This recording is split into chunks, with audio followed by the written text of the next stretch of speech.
You're tuned in to the only all-sports talk network in the Middle East, IsraelSportsRadio.com.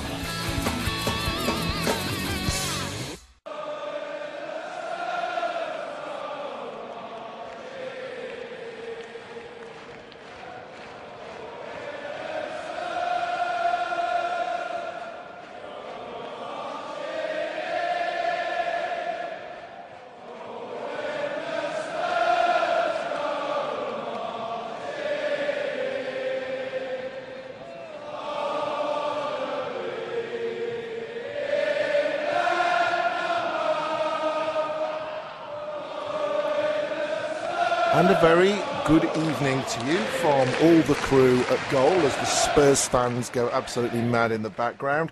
You might be wondering why on earth I've become a Spurs fan. Well, I haven't, but we're going to be talking lots of Tottenham. And Mike, who's sitting alongside me, filling in for Mark this week, he'll be explaining a little bit more. Good evening to you, Mike. Good evening. Tonight we have William Comet, who is from Hampstead in North London, and he's been in Israel for the past year, and he's a long-time Spurs fan. Welcome, William. Hello. Hi, great to be here. Thanks very much indeed. Let's give you a feeling of some of the other things that are coming up over the next hour here on Goal and Rusty Mike. And, of course, if you want to talk to us, you can do that via the chat on our website. You can also call in. If you're in Israel, it's 02563-1492, 02563-1492. And if you're calling from North America, it's 1-301-850-2484, 1-301-850-2484. Lots to talk about tonight. We'll see what we get through of all of these. We're going to be heading off to London because Mark, my co-presenter on this program, is no longer in Singapore, no longer in Los Angeles, no longer in Jerusalem, but he'll be talking to us tonight from London before, hopefully, his return to this studio. So we're going to be with him talking a little bit about the year that has just gone, the football season 2011, or the football year. We're going to take a look at the Premier League, the fixtures that we've got coming up over this holiday period. Already been some fascinating results. Manchester United and Tottenham, the big winners in the first of the holiday games. We'll be keeping tabs on what's going on in Scotland tonight. Big game, Celtic and Rangers. Celtic just 1 point behind Rangers, the two of them way ahead of anybody else. We'll keep you posted on that. The latest on the Israeli national coach. Maybe we'll be talking a little bit of Carlos Tevez as his saga continues. Lots and lots about Spurs with William, as we just said, and all of the transfer news as it's being made. Remember, the transfer window opening very soon. But first, we are delighted to welcome onto the programme from somewhere. Actually, I don't think he is in London. He's somewhere in the UK. Mark, where are you? I'm in Coventry, between Coventry and Leamington Spa at Warwick University. So if we've sent you to Coventry, that means that you can't actually speak on the rest of the programme? Well, I've noticed you've not spoken to me in the last few weeks. Absolutely. Hang on a minute. Do Americans know what sent to Coventry means? No. Fair Probably enough. not. Okay, fair enough. Look it up in urban slang, whatever it's called online. Urban Dictionary? Urban Dictionary. Good place. I've learned some very interesting things there today. Mark, thoughts on 2011, a year to remember, a year to forget? I think 2011 has been a very good year for the Premier League. It's gone from being a 4-team monopoly, and I think there are now maybe 5, if not 6 teams that are challenging for the European places. Newcastle fans will probably kick me and tell me there are 7 teams, as Newcastle are only 4 points behind the European Cup places, the Champions League places. But I think the Premier League has suddenly, well, as a City fan, I can probably say this has definitely come alive. But, City fans, Tottenham fans, Newcastle fans are suddenly very interested in what's going on at the top of the league rather than the middle and the bottom of the league. So, the Premier League has transformed. I think in Spain as well, Barcelona's period of unquestioned supremacy is now finally being challenged by Real Madrid. Madrid have got a long way to go, and again in Italy, it's no longer a one-horse race with the teams from Milan, Juventus, Napoli, Udinese, all really challenging. So, I think 2011 has been a very good year for football. If you had to take a pick for the Premier League, what would you say has the strongest chance of moving forward and being on top? I think City, with all the money they've spent, are clearly going to be in the Champions League places, and top of the league at the end of the year and at Christmas for the first time in probably about 80 years. I think it's going to be between them and United. I have to actually say that the chances are that come midnight on the 1st of January, there is a very strong chance that Manchester United will actually be top of the league. Don't forget the two teams are level on points, but United are playing on Saturday the 31st, a home game against Blackburn, which you would assume is 3 points, certainly 1 point. So City could actually, after all of that hard work, all of the goals, and don't forget now in terms of goal difference, I think United are only 5 points behind. But anyway, we're looking back at the year that was. Any highlights? The highlight, I think, has got to be United now becoming the team with the most championships. They won their 19th championship in May. They've now become the dominant team in the Premier League, and Alex Ferguson has marked 25 years at Old Trafford by, becoming the most successful manager in British football history. It's been a massive year for Man United, and they keep going. Everybody at the beginning of the season picked Man United, and then last month people were starting to write them off. But in true United fashion, they've bounced back. They're level on points, and they're challenging. I think one thing that's happened this year is there was all the talk over the last couple of years about foreign ownership. One of the things we've seen is that foreign ownership is only good when you have sensible foreign owners. If you look at Liverpool with the two guys that bought Liverpool 3-4 years ago, the fans have managed to chase them out, and Liverpool has just about been restored to sanity. I think questions are just starting to be asked about Liverpool as to whether they can take it to the next stage. But if you look at the bottom of the league, you can see what happens when owners with no knowledge about football, who just think buying into the Premier League is a money-making scheme. Blackburn's owners, Venkis, are now finding out that football is just not a money-making scheme anymore. It takes long-term investment and people with an understanding of the game. We've talked a lot as well about the game's authorities, FIFA, UEFA and so on, over this year.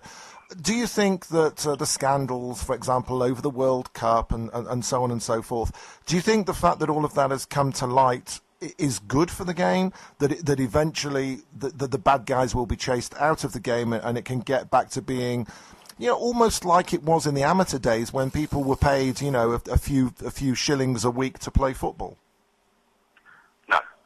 I think the current bad guys may be chased out of the game, and I think in 2012 we're going to see a challenge from the European clubs in terms of basically giving UEFA an ultimatum and FIFA an ultimatum to say we're going to play football our way, and you can do it with us, or we'll do it alone. I think the prospect of a larger Champions League or a separate Champions League could very much be on the cards by the summer. I think that is a consequence of the corruption and the problems in football at the moment. I think some of the big clubs are going to rebel against the fair play rules because they don't want to play fair. They've got more money, they've got a bigger fan base, and they're going to want to dominate football. So, going back to the halcyon amateur days, I don't think it's going to happen. What I do think may happen is international football will be further diminished as clubs take more control. And I think the big clubs across Europe are going to dominate even more. Mark, hi. William Comet here in the studio. Great to hear Hi. your views. I was just wondering what you were thinking about some of the speculation, certainly in the British media during the course of this year, about a European breakaway league with some of the British Premier teams and the major continental teams. I believe Alex Ferguson has spoken out strongly against it, although obviously he may no longer be the Manchester United manager in a year's time. What do you think the prospects are of that happening? It's been discussed before, and I think we've been at this point 3 or 4 times. I think what always happens is, in the end, UEFA caves in to the clubs and give the clubs what they want. So I think maybe not next season, but the season after that, we'll be looking at Champions League football at the weekend. We'll be looking at maybe 5 or 6 clubs coming in from the bigger leagues. And, champions in leagues like Romania and Israel, the clubs that have come into the Champions League over the last few years are possibly going to have to fight even harder to get their places in the Champions League. I think possibly we're also going to see things like more of an international standard breaks, so things like the African Cup of Nations does not take priority over domestic and European football as well. I think they're going to be the big issues. No, that's very true. And players leaving to go to the African Cup versus, could hurt chances at some of the major clubs like Tottenham or City. I was curious, looking back on this past year. I think Tottenham are actually smiling because their African players play for countries that haven't qualified for the Cup of Nations. Yeah. I think Tottenham are the one team in the top 6 that aren't going to be affected at all. Chelsea are probably the worst, aren't they? Affected. And Arsenal are always affected. What about Chelsea? Presumably they've got quite a strong contingent of African players like Drogba and Malou. Well, they've got. Did Nigeria qualify? Because if they did, I think they'll lose John Obi Mikel, they'll lose Salomon Kalou, they'll lose Drogba. Mm-hmm. City are certainly going to lose both of the Toure brothers. I don't think United have got that many Africans that are going to be affected by it. I'm just trying to think. Right. No, I don't think there's anybody at United either. They're playing more Europeans. Yeah, they've got some South Americans like Valencia and the De Silva brothers there, Hernandez up front, but the South Americans and Central Americans all play their tournaments in the summer. I think I'm not going to talk too much about the transfer window, but the clubs with some money are going to have to start looking for, loan replacements for the players they're going to lose, which will affect the team stability. I think that will affect the dynamic as well. For City it's not serious, they lose 2 players, but I think Arsenal certainly will lose a cluster of players, as will Chelsea.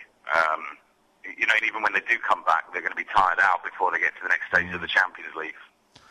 It's an interesting point you make about the Toure brothers, because if they do go, I've just got this feeling that City are going to lose some steam during January, and I'm also really keen to know if Tottenham are going to sign anybody, and also if Man United will sign anybody in January. Again, not talking too much about Tottenham, I think Redknapp's looking for one big marquee signing to move the club forward. I think City are going to lose Kolo Toure, but he hasn't played a great deal. I think the big loss will be Yaya Toure. Absolutely. But if you look at who City have got in reserve in Milner and De Jong and Gareth Barry, City have the depth to cover that as well. I think teams like Arsenal will really struggle because they only bought those 5 or 6 players on the last day of the season to try and give them a little bit of depth, and they're clearly lacking in depth at Arsenal. By the way, just to go back to the Africa Cup of Nations, I think Nigeria didn't qualify. I think the teams that have got big representation in England and probably in Europe, there's Senegal, Ivory Coast, Morocco, Ghana. Those are the big ones as far as European football's concerned. Also Tunisia with some of the players in the French-speaking leagues. Yeah. So in terms of Premier League, I think the French-speaking countries, there aren't that many French-speaking star players at the top of the Premier League. Okay. Let's go back again to 2011. What about highlights? I mean, you've talked about Manchester United.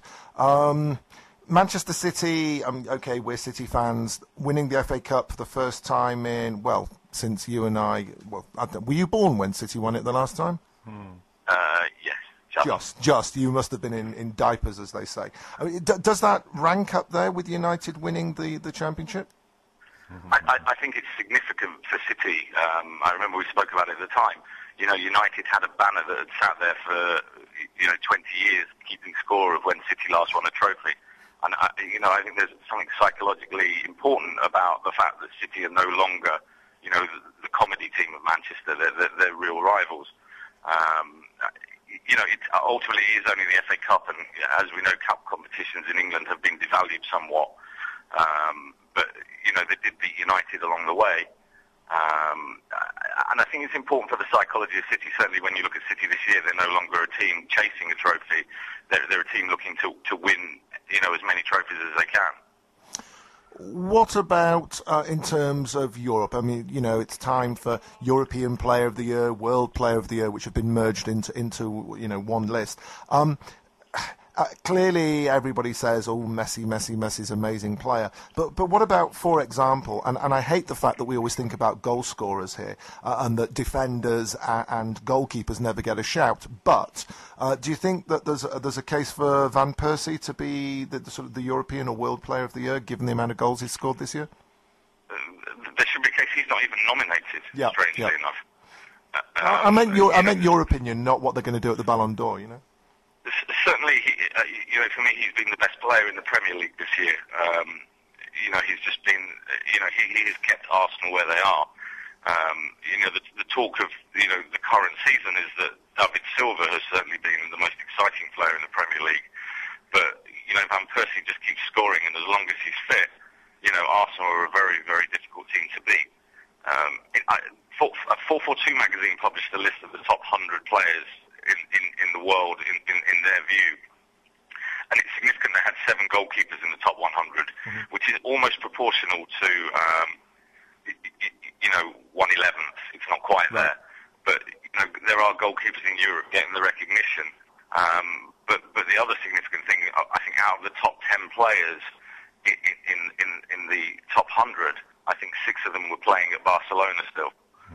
So, Barcelona is seen at a level way ahead of everybody else. I'm not sure I still agree. I think players like Xavi are starting to lose their steam a bit. I think Messi is still a class above anybody else, probably followed by Ronaldo in terms of Europe. But, there's a lot of exciting players emerging in Germany. Bayern Munich have got a very strong team. And in other Italian clubs, in Juventus, I think particularly in Napoli have got 3 very strong world-class players there that in January everybody will be looking to sign. And not from the regular countries like Brazil. You've got players coming from Uruguay. You've got players coming from countries like, I think, is it Hamzik? He comes from Slovakia. Yeah, we always stars coming from all over the world. We always forget about South America. That there are some great players. Clearly everyone's been talking about Neymar, but there's a whole crowd. Juan Jesus or Jesus, however they pronounce it down there. That there are lots of young, talented players there, and as ever they abandon South America because of the lack of money for the glitter of the Latin world of Europe. Well, you say that. I mean, the Brazilian league is now very strong. Corinthians, during the last transfer window, were looking to pay up to 40 million to sign a player. They're back on. That deal looks like it's back on over the last 24 hours. Yeah, but also we're talking Neymar has been spoken about as leaving Brazil for, a year and a half now, and he hasn't. And a lot of these star players from Brazil are not leaving. And okay, he's a little bit over the hill, but Ronaldinho has gone back to Brazil. The Brazilian league is starting to look stronger, and South American football is beginning to compete on the world stage again. So presumably you wouldn't put any standing in the fact that Barcelona just won the World Club competition by some distance, slaughtering South American opposition in the final. Yeah, I mean, it is a bit of a Mickey Mouse tournament now. There are only ever 2 teams that can win it, and it's usually a South American team and a European team. Barcelona streets ahead of everybody else at the moment. Even though they've been struggling a little bit at the start of the Spanish league season, when they were up against Madrid, they proved they were the better team, and they're still a distance ahead of everybody else. You didn't see Barcelona or Real Madrid struggling to qualify to get to the next stage of the Champions League like the English teams.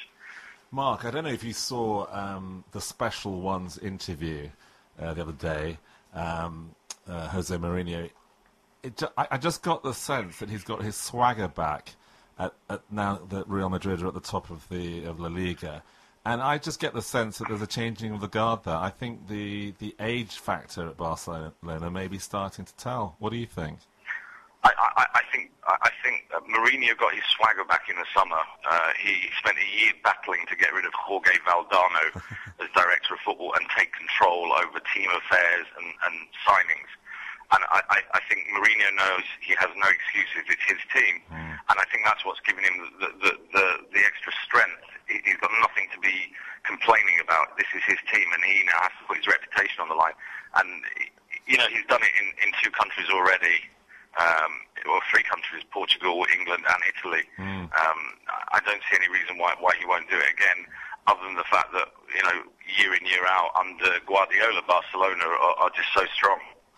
Just on that point, it would be interesting to answer if the question is, do you think Pep Guardiola, the manager of Barcelona, Alex Ferguson, the manager of Manchester United, and Mourinho will still be in their same jobs a year from now? Be interesting to know the answer to that question. I think there could be some significant changes there. I think there's a risk factor with all of them. Ferguson will be looking to retire. I think their failure in Europe this year has guaranteed he'll do at least one more season. Right. He won't want to go out on a low note like that. Right. Mourinho always gets to the point where he thinks he's reached his peak, and then he'll move on to the next challenge. And Guardiola, I can't see him outside Barcelona, but his contract runs out, if not this year, then next year. And again, he may seek a new challenge. This is his first real management job in football. He's a young guy. He may again try to challenge elsewhere, especially if the United job comes up. Exactly. To prove you can do it in a different league. There's quite a lot of speculation in Britain at the moment that if Ferguson goes in a year's time, it won't be Mourinho that the pundits will be pushing for. It will be Guardiola. Yeah, I mean, there's every chance we could be watching Mourinho and Guardiola at the top of the Premier League next year. That'd be a scary sight. Mark, one last question. Just curious, with all the problems off the field that we've seen with racism and whatnot, do you think that overshadowed some of the great play that was going on in the Premier League and in other leagues? I never want to be one to dismiss racism, but I think it's a sideshow. I think ultimately that will be forgotten. It will be down to one individual. I think the clubs have shown reasonably well that they've tried to manage it. I think Liverpool have been very immature with what they've done with Suarez, but ultimately, they can't deny what he said. He did call Evra a black player, which is not acceptable in football. But I think generally the football establishment has moved on, and I think ultimately the football will win out. Absolutely fascinating. Great to have you back on. Are you back in Israel next week? I'm back in Israel on Monday, so I'll see you in the studio on Wednesday. I am so excited. I will actually be able to rest my voice and let you do all the talking, which you normally do anyway. Which is good news for the listeners out there. Absolutely. They'll have quality radio at long last. Mark, sod off. Take care. Have a wonderful week. Safe journey home. See you in the studio next week. Happy New Year to you. Take care. Bye-bye. And you're listening to Goal on Israel Sports Radio and Rusty Mike. And talking of Rusty and Mike, here is Mike. I am not Rusty Mike, but I am Mike. And we're also joined with William Comet. He also been an award-winning financial broadcaster and journalist. He's appeared on regularly in the BBC radio and television and Sky Television. William, would you like to tell us more about your past in football and Tottenham? Well, I grew up, my very first couple of years, my first 2 years, I was living in the family home in Tottenham. We lived about 200 metres, maybe 400 metres from the ground. And soon after that, we moved to another area within the same local authority borough. And my earliest memories of football would have been at about the age of 4. I was about 3 inches high, being taken by my 12-year-old brother to the game. I think the first game I ever saw, which I don't remember anything about, was Tottenham against Leeds in the days when Leeds were a top team. And I just remember the score being 2-2. And I think those were the days when your team chose you, or your family chose the team for you. And that team has stayed with me ever since. Now, Tottenham, I mean, everybody talks about the great Leeds, and I'm assuming you and I are roughly the same age. But Tottenham at that time, the late 60s, early 70s, were still a stellar team. They were a very good team. Yes, I mean, Tottenham are probably best known for their halcyon days in the early 60s, and again in the early 70s, and quite a few of their players went on to play for England. We're talking about the Jimmy Greaves, the Danny Branchflows, the Tony Venables. But then we had a very lean period between about 1992 and 1999 where we didn't really win anything. We weren't signing any top-class players. We've won a few Carling Cups along the way, which is like the minor domestic competition, which the top teams don't really take so seriously. And it's only really been in the last 2 seasons where we've qualified for the Champions League. We went very close about 4 or 5 years ago.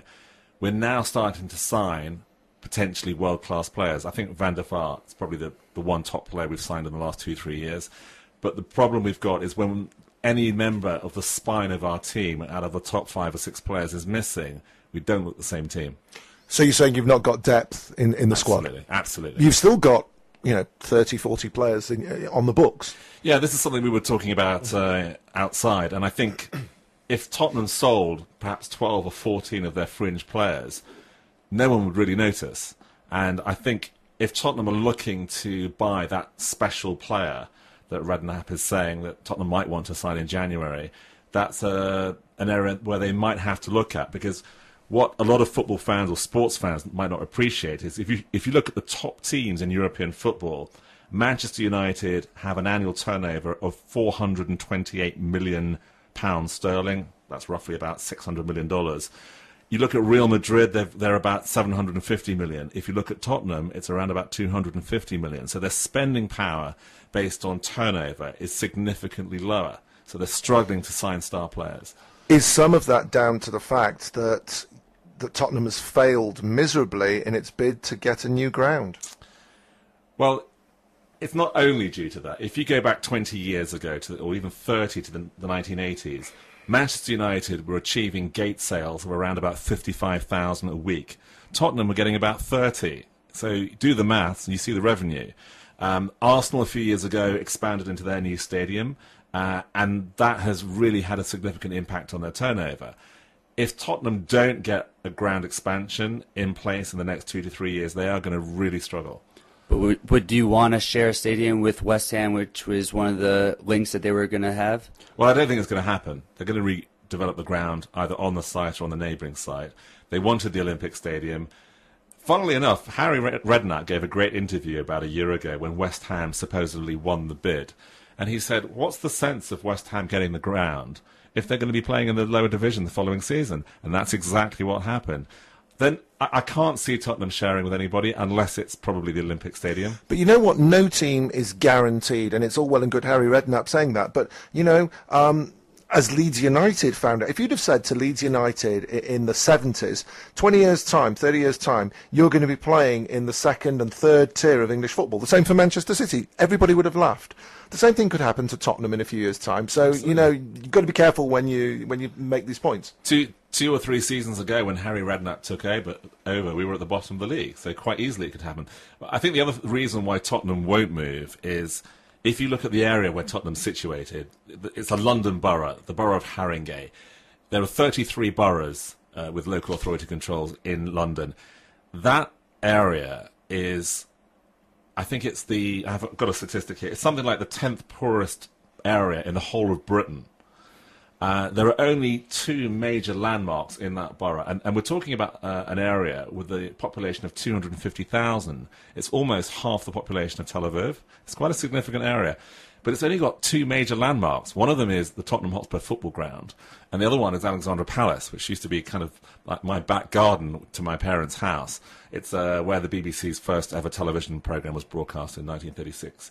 If you go around the Tottenham ground, it's a very grubby, run-down area. We had the riots in the summer, and for those people who weren't familiar with Tottenham, they got some pictures of how grubby it was. There's a wonderful photograph that appeared in the Jewish Chronicle and in the press in Britain after the fire. It was a picture of Peter Crouch, the Tottenham striker who got sold to Stoke, who were kind of my dark horse team of the season. But Peter Crouch went into a local barber after the fire, and he was basically supporting local business. It was a bit of public relations for the club, and why not? And there's a wonderful picture of him standing next to this 70 or 80-year-old Jewish barber who's about 4'8", and Peter Crouch is 6'7", and you're trying to wonder, how is this barber actually going to reach his head to cut his hair? So it's a very poor area, but the point I'm getting onto is that the local authority council and the Mayor of London, Boris Johnson, are either offering or negotiating or guaranteeing quite a number of financial incentives in terms of potentially tens of millions of pounds to encourage Tottenham to stay there. And while Tottenham might have seriously considered moving to the Olympic Stadium, and they probably would have done, because they get a brand new, bigger stadium, I think now their only option is to probably redevelop the Tottenham ground. I could be wrong about that. And the Mayor of London and Haringey Council, it's in their interest to keep Tottenham there, to redevelop that area and bring millions of pounds of revenue into the local economy. Fascinating conversation, much more to come. We'll be talking more about Tottenham with William and, of course, looking at everything that's going on in the Premier League. Just so you know, as we're going to our first break, just coming up to half-time, the Old Firm game between Celtic and Rangers. It's 0-0 there. We'll be keeping an eye on that through the rest of the programme. Back with much more after this.